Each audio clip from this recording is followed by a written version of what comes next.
Karibu mpendwa msikilizaji na mfuatiliaji wa St. Gaspar Media katika kipindi cha maisha ya watakatifu, ambapo leo tarehe 14 Desemba tunasikiliza na kutafakari juu ya maisha ya Mtakatifu Yohani wa Msalaba, padre na mwalimu wa kanisa, mwaka 1591.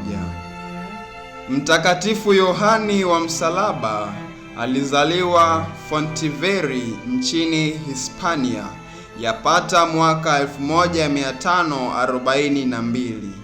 Mama yake alimfunza tangu utoto wake kumpenda Bikira Maria. Alipopata umri wa miaka 20, akaingia katika shirika la Wakarmeli. Tangu mwanzo alijitesa vikali. Chumba chake kilikuwa kama kaburi na alivaa kiunoni mnyororo uliotiwa misumari yenye kuchoma.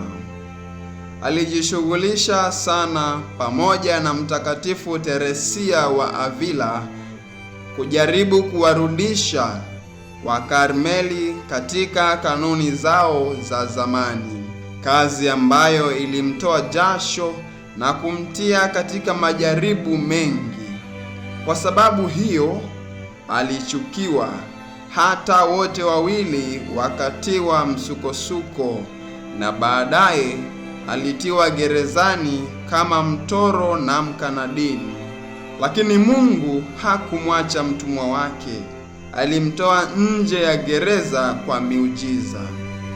Baada tu ya kutoka gerezani, akaanza mara nyingine kazi yake ya kuwarudisha Wakarmeli katika sheria zao za hapo mwanzo kabisa, na akafaulu. Siku moja alikuwa akisali mbele ya msalaba, alisikia sauti ikisema, "Unataka tuzo gani kwa kazi ulizozifanya na kwa mateso uliyoyavumilia?"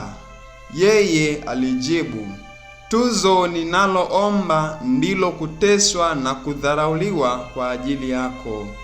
Na kweli Mungu alimwacha atendewe alivyoomba, kwani baadaye aliondolewa katika usimamizi wa shirika lake la watawa. Aliandika vitabu vyenye mafundisho ya kiroho. Baadaye alipata vidonda 5 miguuni, ilibidi waukate ule mguu.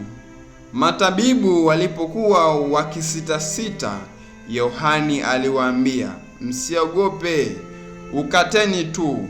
Ni tayari kufuata utashi wa Bwana wetu Yesu Kristo."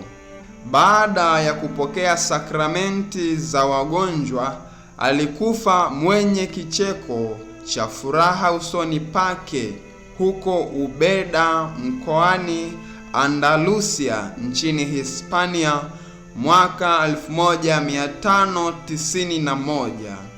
Alitajwa mtakatifu mwaka 1726 na mwalimu wa kanisa mwaka 1926. Itukuzwe damu ya Kristo! Milele amina. Watakatifu wa Afrika tarehe 14 Desemba: Watakatifu Heron, Arsenius na Isidori, wafiadini nchini Misri. Mtakatifu Yohani wa Msalaba, padre na mwalimu wa kanisa, utuombee.